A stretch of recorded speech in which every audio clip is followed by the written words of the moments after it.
सत्संगत जी, प्यार से कहना धन्यवाद जी। वल्लभगढ़ के इस प्रांगण में ये जो संदेश सभी श्रवण कर रहे कि ये जीवन को जीना है, पूर्णता से जीना है, जीते जी सारे कर्तव्यों का पालन करना है, सब अपनी जिम्मेवारियों को निभाना है और ये करते हुए जो फिर भी प्रायोरिटी हो, एक हमें जो हर समय प्राथमिकता देनी है वो इस सृष्टि के रचनहार इस परमात्मा को ही एक जीवन का आधार बनाना है। और ये एक कल्पना रूप परमात्मा नहीं जो साक्षात हर समय दिखे, ऐसा परमात्मा जो सिर्फ कोई ख्यालों में या सुविधा अनुसार नहीं, जो वाक्य में ही कण कण में है, पत्ते पत्ते में है। इस परमात्मा के दर्शन हर किसी के जीवन में आए, ये ब्रह्म ज्ञान हर एक के जीवन में टिके। और अक्सर ये करते हुए जो एक जीवन में बात आती है कि एक सामाजिक रूप में एक मान्यताएं हर एक की अलग, तो कैसे एक प्रभाव वो भी पड़ जाता है कि किसी ने कह दिया कि परमात्मा तो मिल नहीं सकता, पर सच्चाई तो ये है कि जीते जी इस परमात्मा को प्राप्त किया जा सकता है। ये भक्ति इस परमात्मा को एक प्राप्त करने के बाद ही असली मायने में शुरू होती है। तो कैसे एक भटकाने वाले भी जगह जगह मिलेंगे, जो कोई ना कोई ऐसा कॉम्प्लिकेटेड तरीका, एक इतना मुश्किल जो भक्ति का रास्ता इतना वाक्य में सरल है, एक ये मन से बात है, एक दिल से इस परमात्मा तक जुड़ने की, और कैसे भरम भुलेखों में दुनिया डाल जाती है।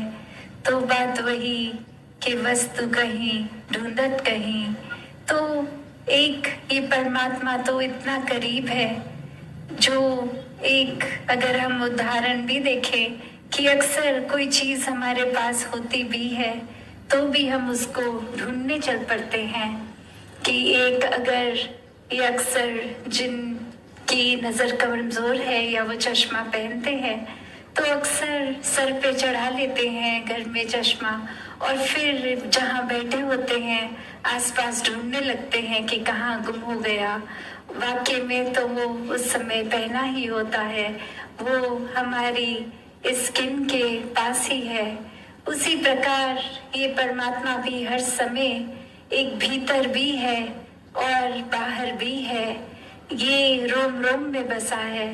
और एक भरम भुलोखों में डालने वाले तो फिर अलग अलग नियम, अलग अलग उपाय बताएंगे कि परमात्मा को प्राप्त करना है तो ये कार्य किया जाए, परमात्मा को प्राप्त करना है तो वो कार्य किया जाए। तभी दुनिया अक्सर उस तरह भी एक उस रास्ते पे चल पड़ती है कि किसी भटकाने वाले ने अगर कह दिया कि ये आप जहाँ जाना चाह रहे हैं उसका रास्ता ये नहीं है, ये है, तो अंधाधुंध फिर वो चीज कर ली जाती है। फिर कोई और नया भटकाने वाला वो एक रास्ता कुछ और बता देता है तो उस रास्ते चल देते हैं। तो बात तो वही कि कैसे अगर वाकई ही परमात्मा किसी एक स्थान पे एक जगह में होता तो फिर क्यों एक बार बार अलग अलग तीर्थ स्थानों पे ढूंढने जाना मिलना हो। जब एक जगह पे है तो अलग अलग जगहों पे क्यों जा रहे हैं, अगर पानी में है तो फिर और कहीं क्यों ढूंढ रहे हैं। पर बात तो ये है ये परमात्मा हर जगह ही है। मुझको कहाँ ढूंढे रे बंदे, मैं तो तेरे पास में, ना तीरथ में ना मूरत में ना एकांत निवास में। कि ये परमात्मा फिर हर जगह ही है, बस वो नजर एक देखने वाली, ये ब्रह्म ज्ञान की दृष्टि कि कैसे हम इस परमात्मा को हर समय देख सकते हैं।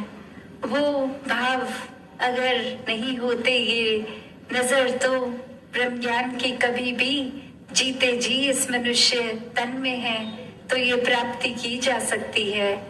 और एक समय ही हम अगर व्यर्थ कर दें, एक हम जीवन में और चीजों को प्राथमिकता देते रहें, ये ख्याल भी मन में नहीं आए कि जिस वजह से ये जीवन मिला, जिसके करके ये सांसें चल रही हैं, इस परमात्मा को भी एक याद किया जाए, इसके एहसास में लिया जाए। सुनते हैं एक मृग का कि कैसे एक कस्तूरी की खुशबू उसको पूरे जंगल में भटकाती है।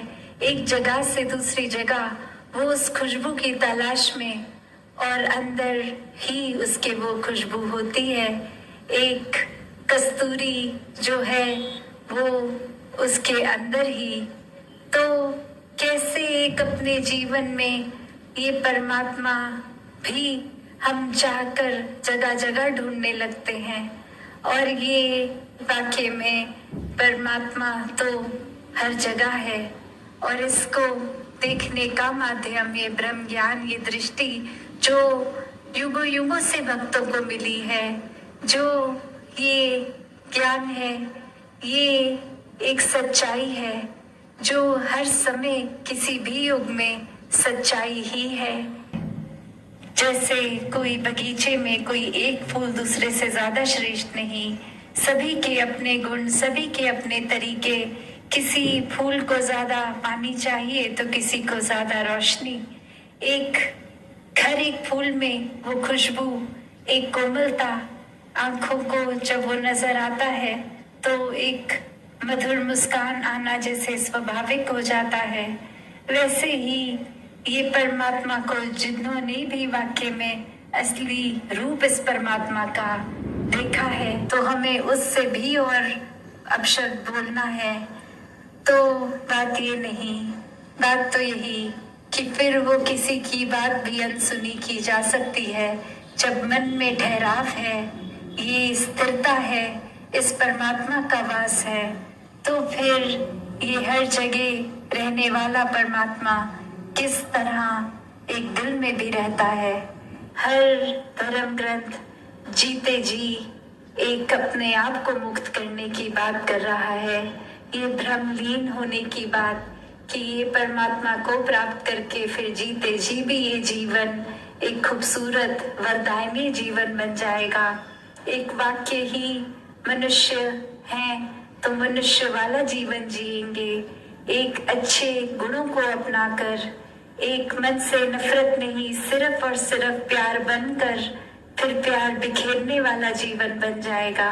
श्रेष्ठता दें, प्राथमिकता दें, प्रायोरिटी दें, वही वाक्य में फिर इस जीवन में बहुत ही सरल तरीके से बहते हुए सारे एक दुनियावी काम भी हो जाते हैं, सारी जिम्मेवारियां भी पूरी हो जाती हैं और मन हर समय ठंडक में रहता है, सुकून में रहता है। तो दासी की नजर घड़ी पे और समय ना लेते हुए इन्हीं शब्दों से आपसे आज्ञा लेगी। सात संगत जी, धन जी।